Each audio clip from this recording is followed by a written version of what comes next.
fɛn bɛɛ ye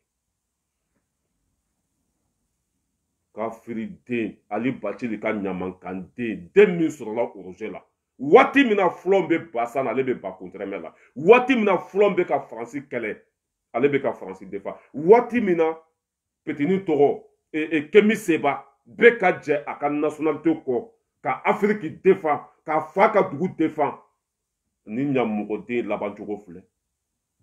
fɛndɔnbali den labancogo filɛ kafiri den labancogo filɛ mɔgɔ nagasile jɔn halakilen a labancogo filɛ cɛkɔrɔbaw ka wuli e nɔfɛ Faransi cɛkɔrɔbaw ka tugu e kɔ Mali la cɛkɔrɔbaw ka tugu e kɔ lahara bɛɛ lajɛlen ka kɛ e fɛ ka da kun jumɛn kan kuma min tun bɛ ka bɔ e da kɔnɔ ko IBK ye sonyani kɛ Bubu ye sonyani kɛ Faransi ye Mali ci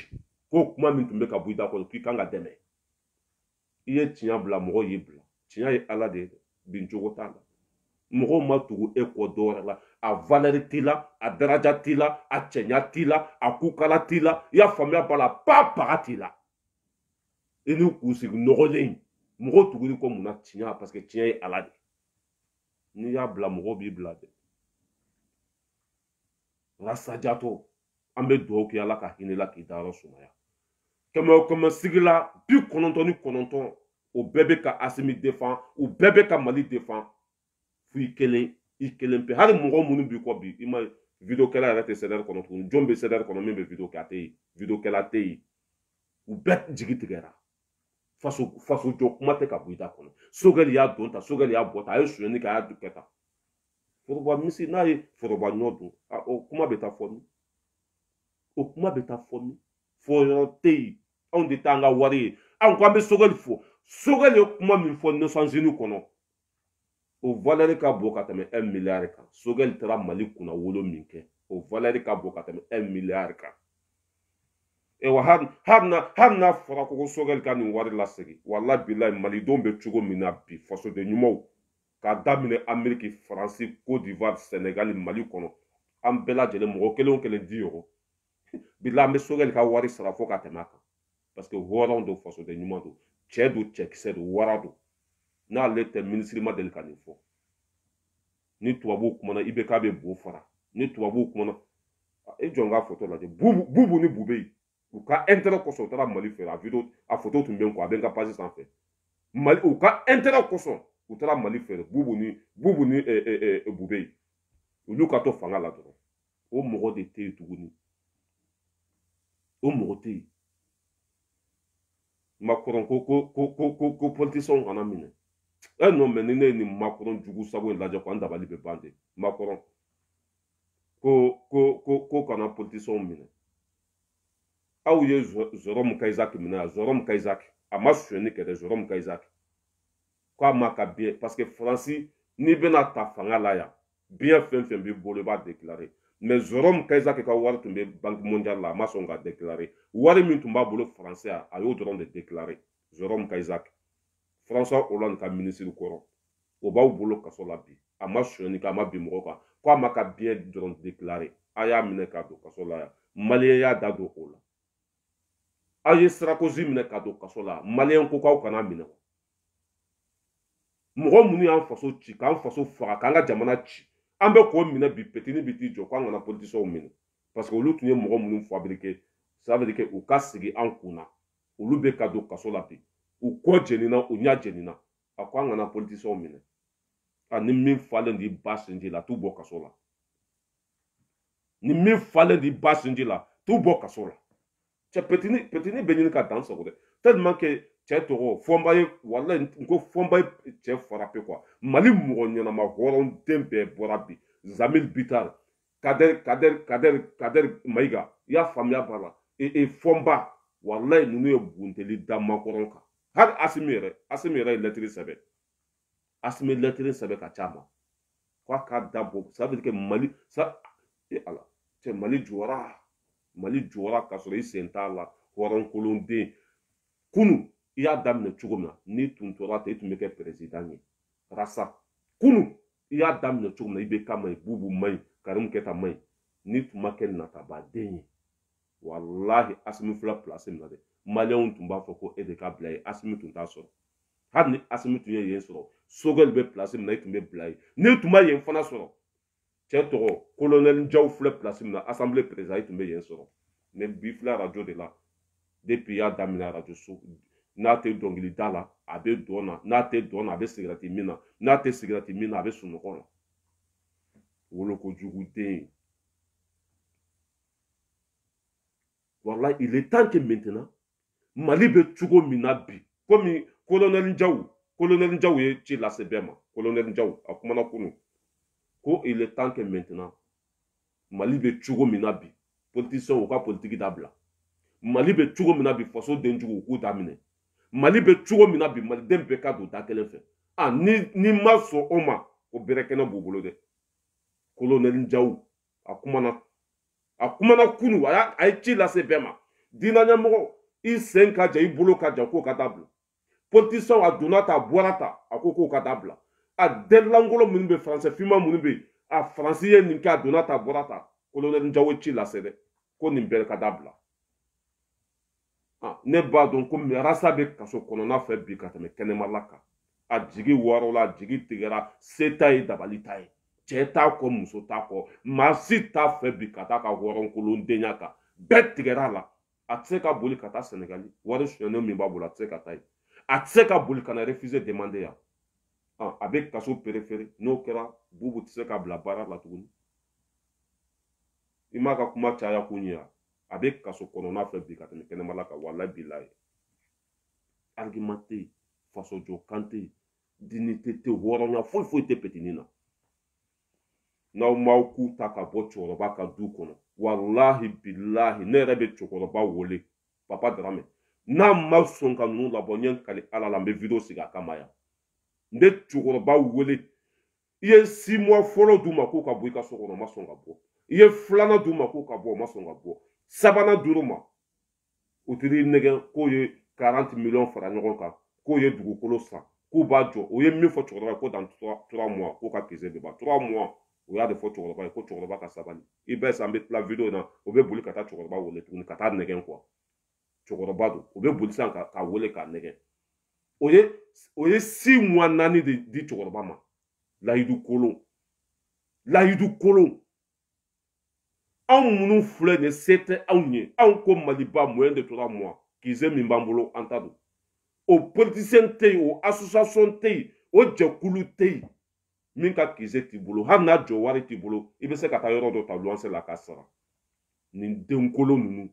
den jugu ninnu den nagasilen ninnu ala ni nin ko bɛ aw bɛ ka haramu de dun ka cɛkɔrɔba tɔnɔ a halala du nɔfɛ a ko k'aw ka bɔ a mago b'a ka yɔrɔ la aw dɛsɛra tellement que ninnu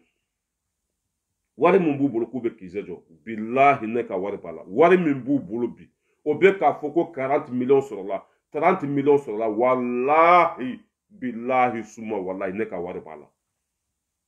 ne arasa commande ne musokɔrɔba joli bɛ yan n'u dɛsɛlen don ka wari b'a la o bɛɛ bɔra arasa kɔ o tora n'o wari bɛɛ de k'o bɛ taa o don so la dugukolo fɔlɔ o kɛra dugukolo sonyɛnen ye o ye biriki min gosi ka sipasema min dilan ka forage min sen o bɛɛ tiɲɛna o ye dugukolo ça veut dire que o y'an ka wari min fara ɲɔgɔn kan k'o bɛ kisɛ jagoya jɔ n'u ma sɔn k'an ka wari ala ye tiɲɛ de ye dɛ walahi bilahi ala ye tiɲɛ de ye o taara dugukolo san k'o y'a san 30 millions o ma kuma u fɛ abada fo taara yɔrɔ jɔ walahi bilahi ko dangaden tɛ lafiya dɛ bilahi arasa ne e ma taa yafa nin du kɔfɛ hali bi kuma bɛ soli ka taa fɛ a lajɛ araye u tora u ka du jɔ araye de la a filɛ so in jɔlen de filɛ ta wulu bɛ ka tɛmɛ yɔrɔ min na wulu bɛ ka tɛmɛ yɔrɔ min na o ɲɛfɛla lajɛ a ɲɛ tɛ wala so jɔlen de filɛ araye la bon e n'i fa n'i ba cɛ aw bɛ se ka nin so in aw bɛ se ka ɲu ka taa bila yɔrɔ la yanni aw ka dugukolo sɔrɔ wa ni a ye so in jɔ aw bɛ se k'a ɲu walima a ye kɔlɔn min sen aw bɛ se k'o ɲu wa ka taa bila yɔrɔ la yanni aw ka yɔrɔ sɔrɔ wa o tɛ se ka kɛ tuguni o ye nafolo tiɲɛnen de o ye hakɛ wari min aw kan ka wari min dun aw tɛ k'o de dun wari min kan ka don aw ka kisɛ la ça veut dire que wari ɲuman de tɛ wa hali n'a taara yɔrɔ wɛrɛ sa a bɛ kɛ nin ɲɔgɔn ye a bɛ kɛ nin ɲɔgɔn ye a y'a lamɛn dɛ a ye jɔ an ka cɛ lamɛn u gɛnna ka bɔ yen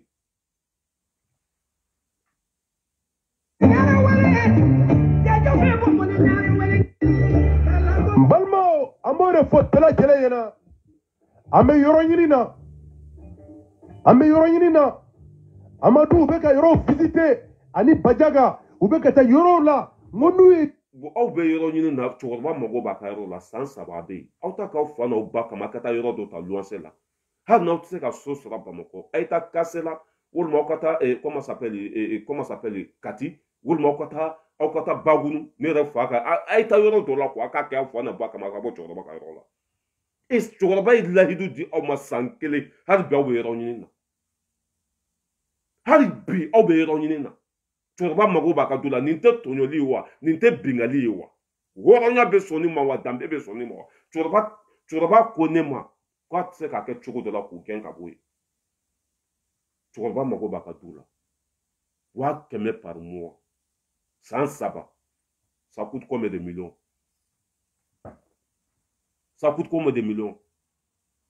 haramu dunaw bingalikɛlaw kalabanciw fasoden jugu ba ku ma yɛrɛ sutura a bɛ mɔgɔ wɛrɛ sutura ba kɔrɔni o ku ma yɛrɛ sutura a bɛ mɔgɔ wɛrɛ sutura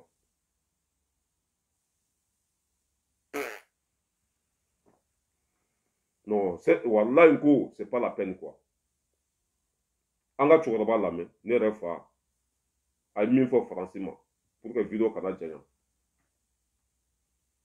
parce que anw b'a dɔn la France a tɔgɔ ka fɔ sa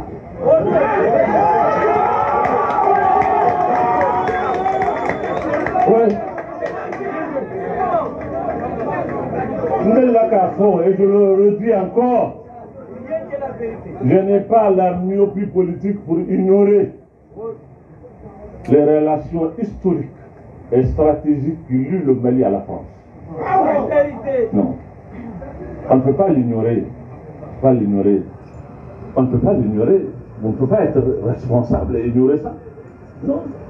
On n'est pas qu'à au vocable. Pour que je communique avec le monde extérieur, je m'exprime en français. C'est une partie de la France qui est à moi. On n'est pas ennemi de la France. Non. Mais que les Français aussi nous respectent. Ah ouais, ils doivent nous respecter. Merci, a ye nin kuma fɔ depuis Asimi ma na dɛ Asimi hakili tora nin kuma ninnu de la mɔgɔ mɔgɔ ne nin cɛkɔrɔba in kuma kan ta ka baara kɛ n'a ye barika bɛ don i la i ka laɲini bɛ sabati parce que ale filɛ ka kɛlɛ fɛn fɛn kɛ ala y'a bɛɛ wolo hɛrɛ la nin ye kɛlɛ fɛn fɛn kɛ a bɛɛ wolola hɛrɛ la a ye ko o ko ɲini ala fɛ ala y'a bɛɛ d'a ma a ye fɛn fɛn ɲini ala fɛ ala y'a bɛɛ d'a ma a y'a da don ko o ko la a bɛɛ ɲɛna nin cɛkɔrɔba in a ma kɛlɛ kɛ Mali kɔnɔ fɔlɔ k'a ma kunkɔrɔta sɔrɔ a tɛ yen a ma kɛlɛ kɛ Mali kɔnɔ fɔlɔ k'a ma sebaaya sɔrɔ a tɛ yen a ye ko o ko daminɛ Mali kɔnɔ a y'a kɛlɛ kɛ fɔ a dan a y'a fɔ dɛ ko waati sera Faransi tɔgɔ ka fɔ Faransi tɔgɔ tɛ ne ka fɔ bi kuma fɛn fɛn bɛ bɔ nin cɛkɔrɔba in ta kɔnɔ ala yɛrɛ tɛ sɔn a ka bin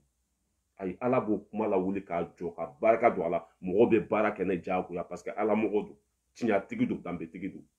a ye nin kuma fɔ depuis Asimi ma na dɛ depuis mɔgɔ yɛrɛ t'a dɔn ko sɔrɔdasiw bɛ bɔ ka coup d'état kɛ M5 bɔ waati ko jahadu fɛn fɛn bɛ problème fɛn fɛn bɛ tɔɔrɔ fɛn fɛn bɛ Mali kan ko Faransi don ko waati dɔ sera an k'o tɔgɔ fɔ ko Mali problème ko c'est la France ni an fa y'a fɔ an bɛ siran k'o fɔ ko n'i y'a fɔ k'i bɛ Faransi k'o bɛ dumuni tigɛ la o kana dumuni tigɛ na dɛ o k'an bugubugu fɔ jahanama kɔnɔ n bɛ tila ka bɔ Imam Dicko a kumakan ala t'a labila a kumakan walahi bilahi ala ça veut dire que Dicko ye fɛn fɛn fɔ a tiɲɛ bɛɛ y'a ye a ye kɛlɛ fɛn fɛn kɛ a tiɲɛ bɛɛ y'a ye depuis Dicko ye nin kuma ninnu fɔ dangaden bɔra Dicko kɛlɛli kama depuis Dicko ye bubu ninnu kɛlɛ a bɔra Dicko de ko n ka bubu dɛmɛ dɛ ale de y'a fɔ n ye dɛ a ma ci bila n ma dɛ kalabanciden bɛ t'i sigi kuma min yɛrɛ bɛ k'ale ma lebu ye e de ko anw ma ko bubu ma ɲi ni Dicko k'i ka dɛmɛ i t'a fɔ ko n t'a dɛmɛ ko ne y'a fɔ diɲɛ maa bɛɛ ɲɛna ko bubu ye zon de ni n taara bubu dɛmɛ mɔgɔninfinw bɛ n'a fɔ ko ko n kɛra zon dɛmɛbaga ye Dicko n tɛ se bi n tɛ se sini ani Kawujimi terilankolon fila ye Kawujimi de taara nɛgɛ ko Dicko k'u ka bubu dɛmɛ u ka intérêt nɔfɛ Kawujimi de taara nɛgɛ dangaden fila ka taa hɔrɔnya duloki ta ka don e la Parce que et te hɔrɔn n'a sigira ala ka da to na hɔrɔnya kɛlɛ kan ni o hɔrɔn de ye dɛ tanti kɔrɔtu mu den dɛ bacili den ja ɲɔgɔn nata ba den tɛ yen k'aw jimi de taara nɛgɛ nka ko Diko de ko ale ko Diko de y'a fɔ ale ko ka Bubu dɛmɛ or que c'est faux, c'est archi faux, c'est faux, c'est archi faux. Hali an k'a kɛ Diko k'a fɔ e m'a fɔ anw bɛɛ ɲɛna ko a man ɲi wa ni e tun ye halala den de ni e tun ye Thomas Sankara de bila tun tɛ sɔn ka zon dɛmɛ mais e ko jɛnina i ɲɛ jɛnina den langolo bila hali an ka Faransi lamɛn Faransi bɛ min na Mali la an ka Faransi lamɛn. D'aider les Français. Mais c'est un mouvement sulfureux. Oui, ils ont été proches des djihadistes, ils recrutent des enfants soldats selon l'ONU, mais la France va accepter l'aide proposée par le MNLA, sans le dire officiellement à ce moment-là, au titre d'un vieux dicton, les ennemis de mes ennemis sont mes amis. Le MNLA propose d'aider les Français, mais il pose une condition. L'armée malienne ne doit pas entrer dans Kidal. Les Français doivent venir seuls. À l'ambassade à Bamako, Christian Rouillet est catégorique. Il ne faut pas se compromettre avec les rebelles Touaregs.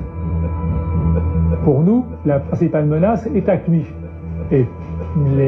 la mouvance djihadiste. Et pour les Maliens, c'est le MNLA qui est la première menace. Pourquoi? Parce que c'est le MNLA qui a lancé l'offensive et c'est le MNLA qui conteste l'unité du Mali.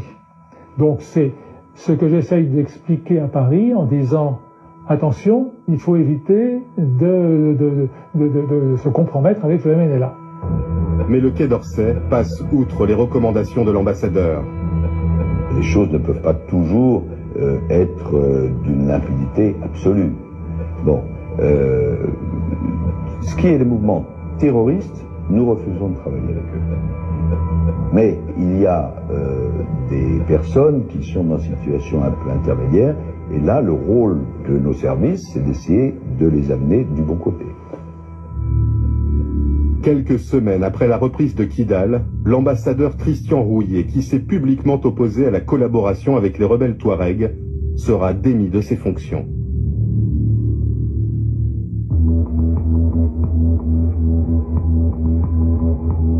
Comme convenu avec le MNLA, les forces spéciales ont pris le contrôle de la ville sans associer les soldats maliens. L'armée malienne n'a pas réellement pris possession de Kidal comme ailleurs, parce que l'armée française s'est interposée. Alors il faut qu'on nous explique. Il faut qu'on nous explique. Donc il fallait dialoguer avec eux. Les forces spéciales ne se sont pas contentées de dialoguer avec le MNLA. Et non, au Mali, nous avons rencontré un combattant MNLA. Il est Touareg, originaire de Gao, et il a été enrôlé par les djihadistes quand ceux-ci ont pris la ville de Gao. Puis il a changé de camp, il s'est allié au MNLA. Et il vous a raconté des choses qui ne figurent pas dans l'histoire officielle. Fin janvier 2013, quand les forces spéciales entrent à Kidal, ce combattant MNLA va proposer ses services aux forces spéciales et ils acceptent. On a collaboré avec les Français, on a partagé la ville ensemble. Moi, je suis un guide. Je suis avec le capitaine Eric là, il fait partie des forces. Chaque jour, on me paye 25 000 francs CFA. Qui est-ce qui vous paye? Eric. C'est l'armée française? C'est l'armée française ouais, qui me paye. Barabanapew, jihadistes devaient qu'à Foko français, armée Niamogo, au début, nous sera 25 000 par jour. Barabana, français ou Norolendo. Moro Munumbe Kou de Madonna Tabora Tabe Manamanaka. Jihadistes de Flek à Fo, à Congolo Melekele. Français de Bokolou sera au Kamalion Fa. Français de Bokolou sera. Français ou armée Niamogo de Bokolou sera au Kamalion Fa. Ou à Malion Tseka do Kidal. Moro Mogobe Français demain. Billahi kafiri. Moro be ka Français demain. Wallahi billahi faso ma jugudu. Faso den jugudu. mɔgɔ mɔgɔ bɛ ka faransi dɛmɛ i ni maliyɛnw tɛ ɲɔgɔn na dɛ i ni ala de bɛ ɲɔgɔn na parce que bi maliyɛnw denw ye tiɲɛ ye u bɛ ka tiɲɛ défend u fagabaga u tɔɲɔbaga mɔgɔ min binna mali kan diyagoya o de ye faransi ye k'u bɛ an ka jamana minɛ an na ni mɔgɔ dɔw sɔrɔla mali kɔnɔ k'o bɛ faransi dɛmɛ i ni maliyɛnw tɛ ɲɔgɔn na dɛ i ni ala de bɛ ɲɔgɔn na i bɛ lebu i kɔ bɔ dɔ fiɲɛ la bilahi n bɛ aw bila yan video janyana ni ala sɔnna sini an bɛ na parce que kunu réseau tun tɛ yen kunu o tun ye whatsapp ni facebook bɛɛ tigɛ mais alhamdulillah ça va ni ala sɔnna sini an bɛ na an faso bɛ cogo min na wallahi an b'a défend monsieur Fɔnba k'i fo k'i waleɲuman dɔn Ben de Cerveau n ka foli b'i ye i y'a faamuya b'a la comment ça s'appelle cɛ tɔgɔ Asimi Koyita an ka foli b'i ye Sogɛl Kokala Mayiga i ye wara ta k'u ma kana bila dɛ Sori Fofana an ka foli b'i ye i ye wara ta k'u ma kana bila dɛ n'i y'a bila o b'i dun subagaw don kana bila dɛ an b'i kɔ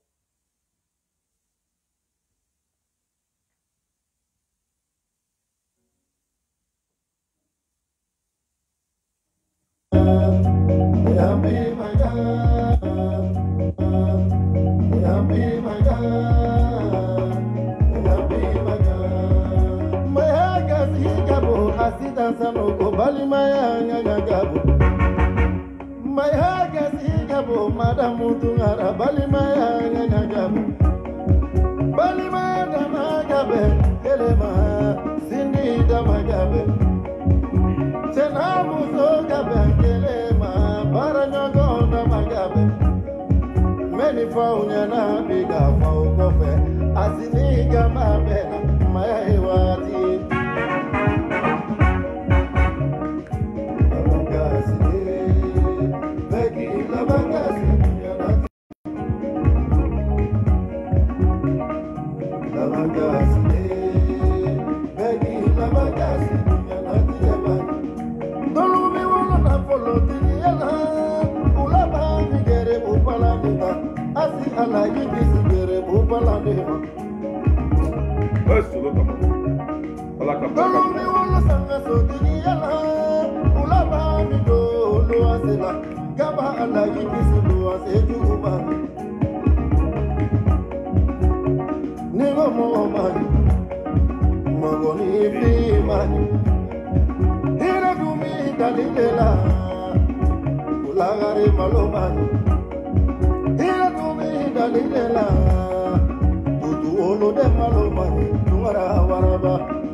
Voilà, mbe aw bila ni ye solo tamani de ni kɔɲɔ bɛ mɔgɔ o mɔgɔ bolo walima ni denkundi b'i bolo walima ni mariage b'i bolo a bɛ se ka solo tamani wele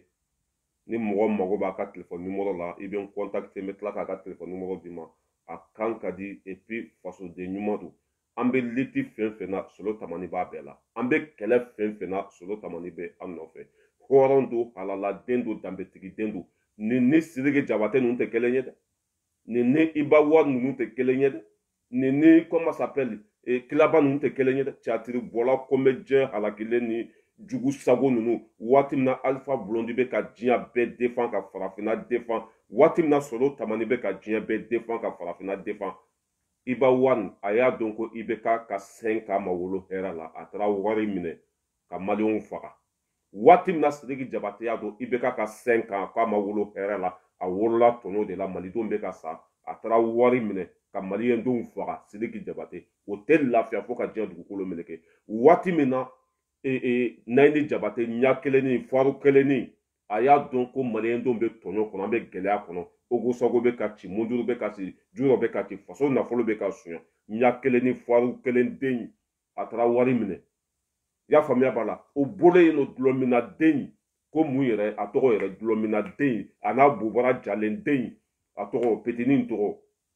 ko mun yɛrɛ wara gaspi o dulɔmina den marakadenw bɛɛ lajɛlen ka jaga faso kumasulu den waati min na an fa solo tamani bɛ ka video kɛ ko IBK zon Karim Keta zon k'a b'u bɛɛ fan ci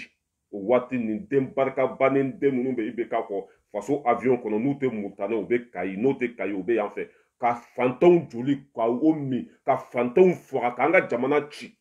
ko aw ka hɛrɛ sɔrɔ ka wari minɛ ka sow jɔ ka entreprises créer wala aw bɛɛ laban bɛ saraka deli yan parce que ala ko n'i bɛ tiɲɛ kan k'a b'i dɛmɛ n'i bɛ nkalon kan k'a b'i lebu Sidiki Jabate a bɛ i ma ye Sidiki Jabate taara kaso la Sidiki Jabate ma taa kaso la Petit Gimba a n'a dakolon den a ma taa kaso la an bɛɛ ɲɛna a talibi dulɔmina mɔgɔ min bɛ dulɔ min f'a bɛ bo kɛ a muso de bɛ sigi k'a ka couche changer a ka salon kɔnɔ comment s'appelle wara talibi wumo yɛrɛ ko mun ye gaspi wara gaspi ale bɛ dulɔ min de f'a bɛ bo k'a ka kulusi kɔnɔ a muso de bɛ sigi k'a ka couche changer i y'a faamuya b'a la a ɲa kelennin o tɛ yeli kɛ fo ni mɔgɔ de y'a tɛgɛ minɛ Nayini Jabate nin hɔrɔnkolon den ninnu waati min na IBK da birilen ban joli la olu de tun bɛ IBK ko k'a t'a bila kilaba wotoro falen o jugu sago den baraba in kilaba julankolon filɛ an bolo a jɔlen Ameriki balikɔnɔ ye ale ye fali de ye quoi hakili tɛ ale la mɔgɔ min julankolon bɛ tagama kare kɔnɔ ani faliden baganden Segu Tunkara i y'a faamuya b'a la baba bon komi n ko olu Segu Tunkara ninnu ye sira minɛ n b'olu to yen baba ninnu olu ye sira minɛ walahi mɛ mɔgɔ fɛn fɛn ye IBK dɛmɛ k'a dɔn k'a fɔ IBK ka san 5 ma wolo hɛrɛ la maliyɛndenw ma lafiya a ma hɛrɛ sɔrɔ a ma foyi sɔrɔ ko e kelen ka intérêt kosɔn ka IBK dɛmɛ 2018 walahi ala b'a bɛɛ lebu Sidiki taara kaso la i y'a faamuya b'a la Petit Gimba taara kaso la kilaba filɛ nin sa u ka caatiri yɛrɛ tɛ mase tuguni mɔgɔ yɛrɛ tɛ kilaba lajɛ a bɛ tilen ka mɔgɔw bugɔ mɔgɔ mago t'a la a bɛ tilen ka bo ci mɔgɔw t'a lamɛn kilaba i y'a faamuya b'a la Petit Gimba filɛ nin komi yɛlɛbugu yɛrɛ o t'a la tuguni yɛlɛbugu o t'a bila la Sidiki Jabate filɛ taga yɔrɔ t'o la tuguni ni Côte d'Ivoire tɛ Sidiki Jabate ale mana wuli Côte d'Ivoire Alassane Dramane Ouattara ale kɔni Sidiki Jabate yɛrɛ taga yɔrɔ foyi t'o la diɲɛ kɔnɔ tuguni Côte d'Ivoire tɛ a tɛ se ka taa yɔrɔ si Côte d'Ivoire a ɲa kelennin o kɛra produit munna de sa ɲa kelennin comment s'appelle Nayini Jabate o kɛra produit munna de sisan o tɛ labanko juguya ye ani sarakaden wololen ninnu waati min na solo tamani bɛ ka a cɛsiri k'an faso defa ni hɔrɔnkolonden ninnu waati min na Alpha Blondy Tikenja u jɔlen bɛ ka tiɲɛ fɔ ani Takana Zayon Guinéew ka Rasmani Guinéew ka Rasta ye Takana Zayon olu bɛ ka Afiriki bɛɛ defa Salifou Keita o bɛ ka tiɲɛ fɔ waati min na nin fɛnma yɛlɛma ninnu o ye IBK dɛmɛ sɔrɔdasi fɛn fɛn sara nafolo fɛn fɛn suyana maliyɛnden ni fɛn fɛn bɔnɛna dugu fɛn fɛn jɛnina i y'a faamuya b'a la tiɲɛni fɛn fɛn kɛra Mali la IBK kɛlen tɛ dɛ aw bɛɛ b'aw niyɔrɔ sɔrɔ lahara jɔn don n'o ma kɛ aw k'a fɔ a ma ko tuɲamɔgɔden talibe y'a fɔ yan dɛ k'u y'a dɔn k'a fɔ IBK ma baara kɛ mɛ k'o ye wari minɛ élection na ka fantanw janfa k'u faso janfa ka mɔgɔw faga nafolo nɔfɛ o tɔ bɛ aw yɛrɛ walahi aw b'a a tɛ lakali de aw b'a ye de an ka denw faralen ɲɔgɔn kan Mali jɔ sentiment tɛ yen